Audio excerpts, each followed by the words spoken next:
Michigan Boys in Blue presents Orlando Moore, American Hero. Orlando Hurley Moore was born July 13, 1827, to Andrew and Elizabeth Baldy Moore in Wilkes-Barre, Pennsylvania. When he was 8 years old, the Moores moved to Prairie Ronde, near Schoolcraft, Michigan, to a large farm near Uncle Hiram Moore. Hiram and Andrew were Democrats and abolitionists, a rare combination. Uncle Hiram had invented a large combine harvester, which required 20 horses to haul it around, which made short work of a wheat field. Cyrus McCormick saw it and patented a much smaller version. The court cases dragged on for 30 years, but by then McCormick was a millionaire, and you can imagine who won. Schoolcraft was smack in the middle of the Underground Railroad, and as a boy, Hurley would lead runaways from their daytime hiding places in the woods to the barn to be fed, before continuing their journey to Canada. In school, Hurley took to music and painting, and as you can tell from this portrait, painting was not going to pay the bills. But he did meet his future wife, Sarah Haynes, while painting her family's portrait. They were married on October 13, 1855, in Sarah's hometown of Coldwater. Note the name of the minister, H. Morgan, for future reference. With painting and music not panning out, Father Andrew and Uncle Hiram, both bigwigs in the Michigan Democratic Party, procured for Hurley a commission in the Michigan State Militia. That eventually led to a commission in the regular U.S. Army in 1856. Second Lieutenant Moore was stationed in Bloody, Kansas, where he experienced firsthand the atrocities caused by the struggle over slavery. He was also busy fighting the Cheyenne near what is present-day Denver, Colorado. He later led the longest march in U.S. Army history, over 2,000 miles, from Fort Leavenworth, Kansas to Benicia Barracks in the San Francisco Bay Area. His superior officers, of course, took ships to Panama, crossed the Isthmus, and then sailed on to San Francisco. In 1858, Hurley and Sarah were stationed in San Diego, California. This drawing includes all of San Diego, not just the Army post. The 1860 census enumerated Orlando and Sarah in San Diego, where son Andrew was born. Later in 1860, Hurley was transferred to Alcatraz Island, which was an Army post at the time. He was then stationed at Benicia Barracks across the bay in January 1861. He was promoted to first lieutenant in March 61, and no doubt spent time with other junior officers at the nearby Presidio. In California in 1861, Hurley's commanding officer was Albert Sidney Johnston, a highly regarded officer from Texas and a Mexican-American war hero. Hurley got wind of a plan by Confederate sympathizers to seize the stockpile of arms in the armory at Benicia and force California into the Confederacy. Lieutenant Moore organized and armed loyal citizens. On the appointed night, the conspirators arrived only to find their plan foiled. Some reports indicate General Johnston was leading this contingent, and that Hurley defied his commanding officer, refusing him entry. Johnston's biographer disputes this narrative, and I suppose if I were writing a biography of America's greatest pre-war general, I would omit such a humiliating encounter as well. Johnston resigned in April when Texas seceded. He and his rebels-to-be, the Los Angeles Mounted Rifles, then marched all the way to Richmond, Virginia. Loyal Californians praised Hurley for saving their state for the Union. Hurley was promoted to captain in May 1861 and in June was stationed at Fort Churchill, Nevada Territory. The promotion came as many Southern-born officers had resigned. The Civil War was underway, and Hurley's telegrams to the War Office seeking transfer east were numerous. Hurley was finally sent home to help organize and train Michigan's volunteers. Like many loyal officers, he remained a captain in the U.S. Army while accepting commissions in the volunteer service. Hurley was commissioned a lieutenant colonel, second in command, of the 13th Michigan Volunteer Infantry, and began training them at the old National Driving Park, a horse racing track on Kalamazoo's southeast side. The organizing colonel was U.S. Senator Charles Stewart, a 50-year-old with no military experience, so it was up to Hurley to turn the mob of volunteers into a cohesive fighting unit which he did. Everyone knew that Stuart was not going to muster in as colonel, and everyone assumed Hurley, who had done all the work, would be commissioned colonel of the 13th. Everyone, that is, except Michigan Governor Austin Blair. With mustering in imminent, Charles Stuart did indeed resign. Hurley, who was used to being discriminated against in the old army for not being a West Pointer, for not being Southern, for not espousing anti-slavery and pro-Republican ideology, now felt the wrath of political oppression. As Governor Blair replaced Stuart with a powerful Michigan Democratic senator with no military experience, 44-year-old Michael Shoemaker. Of course, Shoemaker and Moore resented each other. Moore resented the obvious. Shoemaker resented the men's respect for Moore. Shoemaker assailed Governor Blair with letters urging the removal of Moore. It all came to a head in Munfordville, Kentucky, when the 13th, returning to Louisville, came to the bridge over the Green River. The Federal sentries refused to allow the regiment to cross.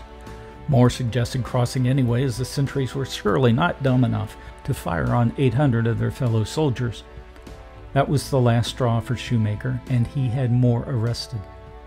Governor Blair acquiesced to Shoemaker's latest request for removal, and Blair asked the U.S. Army to take back their lieutenant, even though he was a captain. Of course, the U.S. Army had other things to worry about.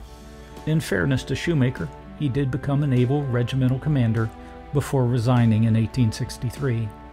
Much of the success of the regiment, however, lay in the training and spirit instilled by Lieutenant Colonel Moore. One report suggested that Hurley met Brigadier General James Garfield on his trek home, and Garfield offered him a place on his staff. This report states Moore was present on Garfield's staff at the Battle of Shiloh. His orders were to report home and await further orders. Since his involvement with Garfield could be construed as disobeying orders, that may explain its omission from his record. Garfield's presidential library is mute on the question. Hurley eventually returned home to Schoolcraft and awaited orders, which were slow in coming. In August 1862, Kalamazoo's National Driving Park was flush with volunteers for new regiments being formed. In fact, the site held more volunteers than officers to command them. Someone remembered Hurley sitting at home at Schoolcraft. He was summoned and set to training the 1,000 men that would become the 25th Michigan Volunteer Infantry. Colonel Moore and his second-in-command, Lieutenant Colonel Benjamin Orcutt of Kalamazoo, mustered in the 25th Michigan Volunteers on September 22, 1862, and departed Kalamazoo a week later.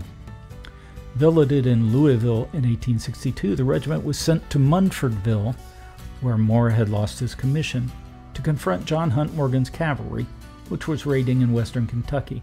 2 days after Christmas 1862, John Hunt Morgan's advance elements skirmished with the 25th Michigan at Munfordville.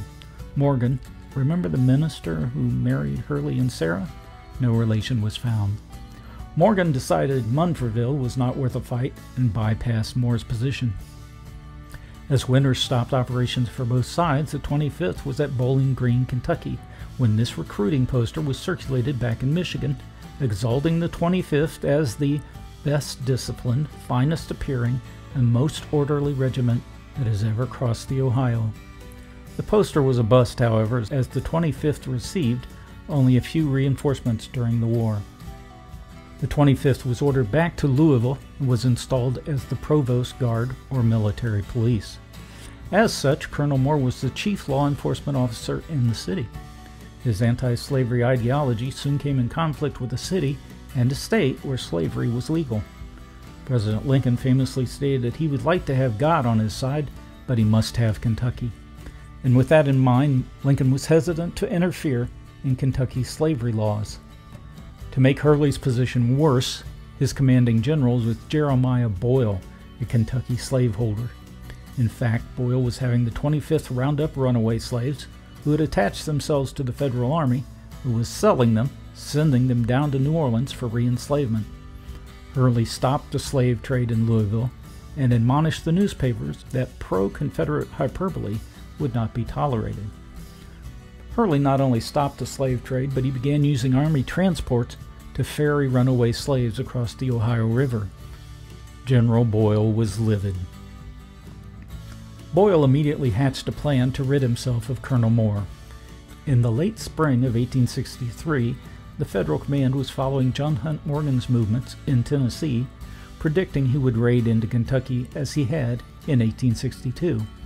Since Morgan had burned the previous bridge over the Green River south of Campbellsville, defense of the new bridge was prudent. What wasn't prudent was choosing Moore and only giving him half of his regiment to defend it. The plan appeared to be for Morgan to capture Moore and his little band, including Company I, composed of Dutchmen who did not even speak English. Lieutenant Colonel Orcutt and 5 companies remained in Louisville as the provost guard, with Major DeWitt Fitch assuming the role of provost marshal. Colonel Moore was no dummy, suspected what was afoot, and he requisitioned a large amount of ammunition. Camped at Tibbs Bend, Moore set about teaching his soldiers to shoot. Aim and shoot was a novel idea in the 1860s. Massed firepower pointed toward the enemy was sufficient. Moore's efforts would pay off. As he learned of Morgan's approach, Moore selected a narrow peninsula of land formed by the Green River with precipitous sides. Hurley ordered a defensive entrenchment with log barricades constructed with rifle pits in front. The rifle pits were designed to offer no protection from behind if the rebels should occupy them. He also taught his troops to respond to bugle calls, which could be heard above the din of battle. His musicianship was suddenly an advantage. When Morgan neared, the rebels could hear the ringing of the axes. Moore put some select sharpshooters in the rifle pits, posted his main force behind the barricade, and secluded his reserves, the Dutchmen of Company I, in the woods. Morgan's modus operandi when confronting Union garrisons was to unlimber his artillery and lob a few shells into the Federal troops. Then he would overstate the size of his force and demand surrender. More often than not it worked, but not on this day. It was July 4th, 1863, and Moore was ready. Morgan lobbed a few shells and, as was his custom, sent a party under a white flag to demand surrender. Colonel Moore replied that the 4th of July was no day to consider surrender. Morgan then began shelling the rifle pits in earnest, wounding a few men, but the sharpshooters began picking off the artillerists until the guns were silenced. Morgan then dismounted his regiments and sent them in 7 charges against the strong position of the 25th Michigan. The rebels swept through the rifle pits, with the Federal advance guard retiring through pre-dug trenches to the main line. The rebels found themselves in the rifle pits, which afforded no cover. All 7 charges failed to dislodge the Federals, and at times the fighting was hand-to-hand. Morgan then sent an attack around the Federals' right flank, up the steep hills that anchored the defensive line.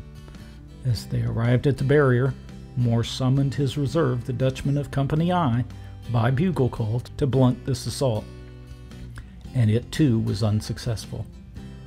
This is the Union view of the rebel approach. The roadbed was not raised in 1863. Morgan recalled a group that he had sent to the ford north of the camp, where a small contingent of bridge builders under Lieutenant Hogan of New York defended the ford, but were not engaged. Morgan bypassed the Green River Bridge and withdrew to the west. He sent a rider back with congratulations to Colonel Moore and suggested Moore be promoted to brigadier general. He never was. The Federal casualties numbered 6 dead and 24 wounded, with 2 later dying of their wounds, and Colonel Moore's horse. The Confederate losses are a subject of discussion. Morgan reported 36 dead and 45 wounded. Moore reported that he estimated 200 wounded. The 36 dead are undisputed. They were buried beside the road and later moved to the CSA cemetery on the battlefield. The Union dead were buried nearer the bridge, but were later reinterred in Lebanon National Cemetery, a few miles distant. You can see from the chart just how the ratio of 36 dead to 45 wounded compares to other battles. The Atkinson Griffin House was a Confederate hospital and has been moved to the visitor center of the Green River Lake State Park just east of the battlefield. Tibbs Bend became forever known as Tebbs Bend due to Colonel Moore looping his eye in his official report The Tibbs family lived nearby until recently. This is signage from the state of Michigan commemorating the battle. Participants in the battle are far-flung. Maybe the farthest is George Garrison of Company D, who now lies in the GAR Cemetery in Seattle, Washington. This silver tea service and ceremonial sword were given to Colonel Moore by the grateful citizens of Louisville, who were convinced the Battle of Tibbs Bend kept Morgan from looting Louisville on his infamous raid. Generals George Hartsuff and Ambrose Burnside sent congratulations and thanks to Colonel Moore. General Boyle arrested him and brought court-martial charges, which included chronic drunkenness, failure to report to the provost marshal, his own subordinate Major Fitch, leaving his camp at Tibbs Bend undefended, and most notably, calling Boyle a damned fool in public. He was found guilty and removed from command. Hurley headed straight to Cincinnati and General Ambrose Burnside's headquarters to protest the verdict of the trial. It seemed the impatient Boyle failed to realize that Lieutenant Colonel Orcutt could not be a member of the court-martial as an officer who would gain from a guilty verdict. Major General Burnside agreed, but instead of just restoring Moore's rank, he promoted him to command of the 2nd Brigade, 2nd Division of the 23rd Army Corps, Army of the Ohio. In the winter of 1863-64, Colonel Moore fell ill, probably with tuberculosis. He was laid up for 4 months, and returning to Louisville to resume his command of the 2nd Brigade. General Boyle, however, informed him he had been terminated for being absent from his command for over 3 months. This time, Hurley set off for Washington, D.C. Now twice removed, Colonel Moore headed straight for the White House and walked right in, as any citizen could back then. He sat with President Lincoln and explained the situation. Lincoln sent for Secretary of War Stanton and asked him about this General Boyle. Stanton had nothing good to say about Boyle, and Moore, as an abolitionist, was now viewed more favorably, as the Emancipation Proclamation had been issued. Moore regained his brigade command, and General Boyle was removed. Moore now entered the Atlanta campaign under General Sherman. At Resaca, he followed orders to charge down an embankment into a ravine and assault the rebel defenders on the other side. Moore's brigade charged and found themselves pinned down in the ravine and realized no other U.S. troops had charged with them. Moore returned to the Federal lines. At Kennesaw Mountain, Moore's 2nd Brigade had a new division commander, Milo Haskell of Goshen, Indiana. At the Council of War preceding the assault on Kennesaw Mountain, Haskell was ignored without orders. Amazingly, he spoke up and inquired of General Sherman what his division's role would be. Sherman replied he should operate on the right flank. It was Sherman's way of saying, "Go away, kid, you bother me." As it turns out, the rest of Sherman's plan was an unmitigated disaster, with extremely heavy losses and nothing gained. Haskell, however, managed to turn the rebel left flank and got in the rear of their lines at Ollie's Creek, where they defeated a rebel division sent to stop them. Haskell's division, including the 2nd Brigade under Moore, got astride the Confederates' rail lines and supply roads. Johnston was forced to retire to newly constructed trenches north of Atlanta. When Johnson's replacement, John Bell Hood, lost Atlanta, his Army of Tennessee headed toward Nashville with the Army of the Ohio and Colonel Moore's 2nd Brigade in hot pursuit. The Federals got in front of the Hood's army at Franklin, Tennessee.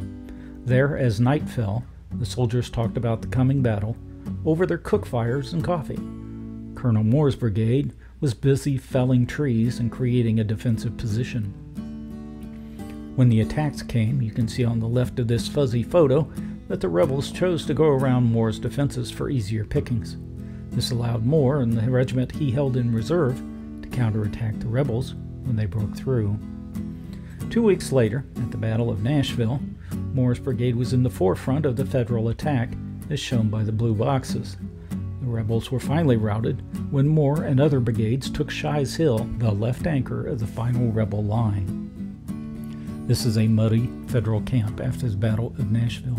The remnants of the rebel Army of Tennessee were sent to the Carolinas to oppose General Sherman's army. In the Army of the Ohio, under the command of Jacob Cox, Moore led his brigade in a demonstration against Fort Anderson, North Carolina. The rebels fled, and Colonel Moore put on a huge show of marching into the fort that was already occupied by other Union forces. Some complained of his grandstanding, but I tend to think Hurley put on the display to show the gunboats in the river the works were taken, and they should stop lobbing shells into the fort. Colonel Moore then set out to run down the fort's defenders and cornered them at a small creek, where the garrison and other troops were soundly defeated.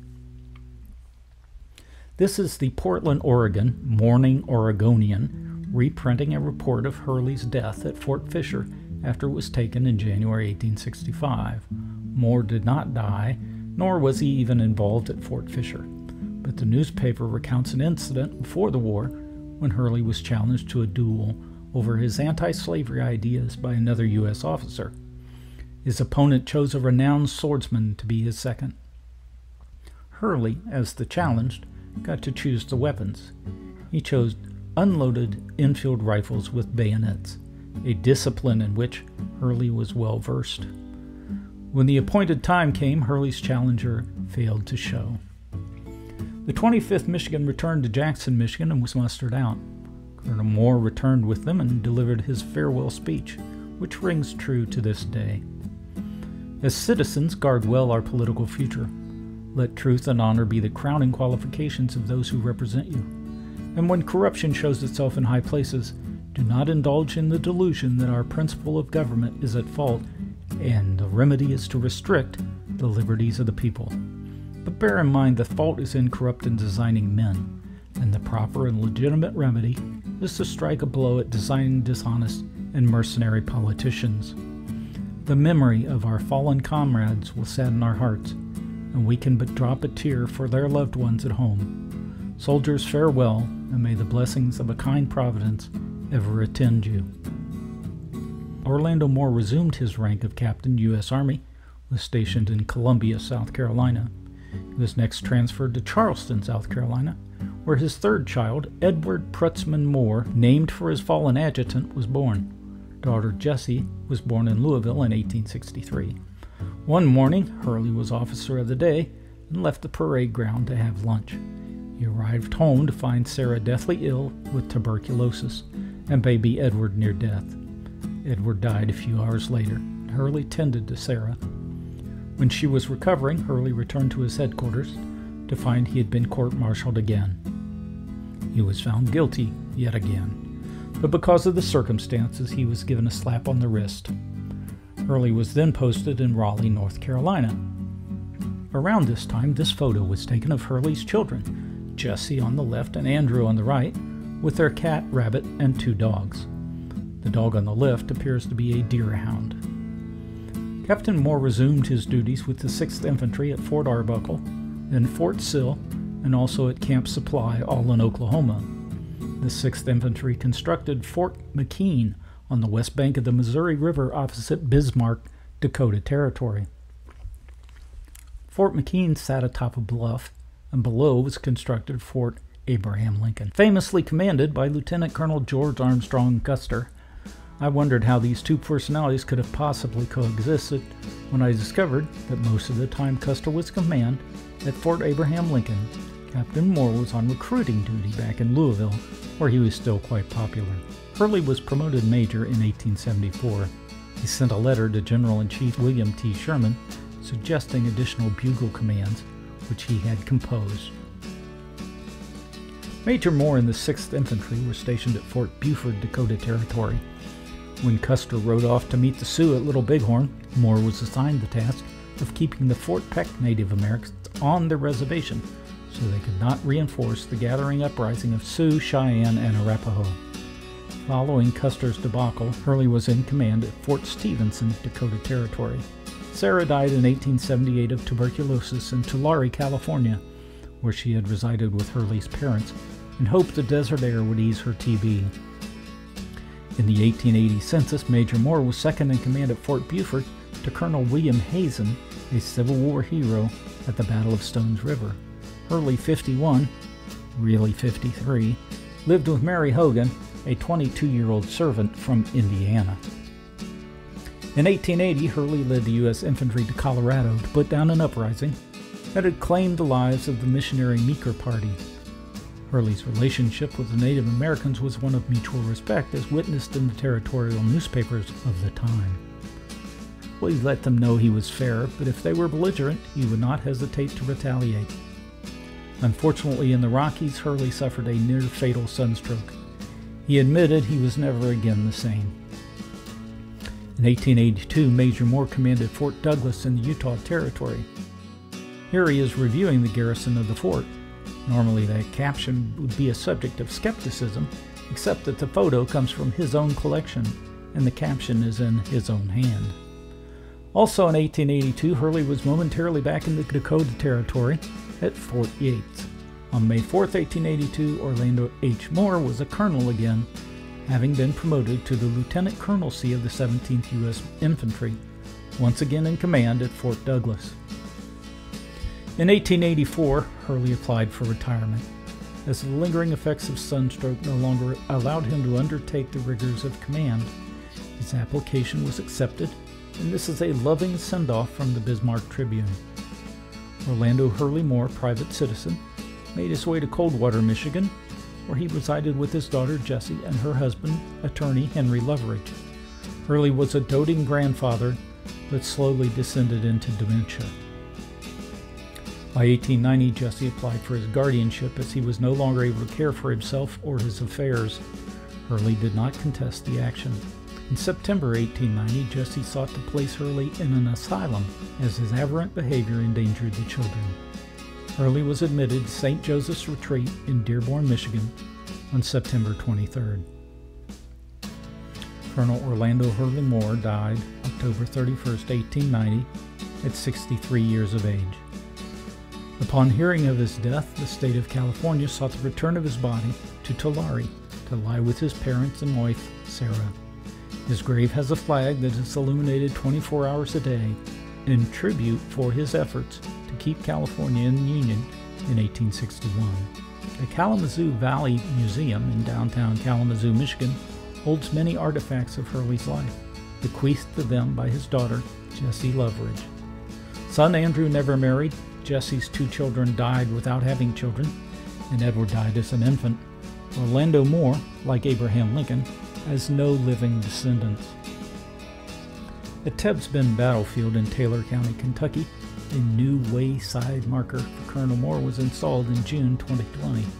It is his only marker anywhere. I have been asked at times to explain why Orlando Moore, a lowly colonel from Schoolcraft, Michigan, deserves the attention I try to heap upon him. This is my answer. Colonel Moore was one of the best U.S. Army officers. He did not go to West Point and was ostracized by those who did. He was a black Republican, a supporter of abolition, of Lincoln, and the Constitution. Colonel Moore was humiliated when he trained the 13th Michigan at Kalamazoo and was passed over for its command. When he was removed as lieutenant colonel, he did not sulk. He may have joined General Garfield's staff. He was no stranger to adversity. He was subjected to 2 courts-martials and 2 dismissals from command. He suffered the loss of an infant child.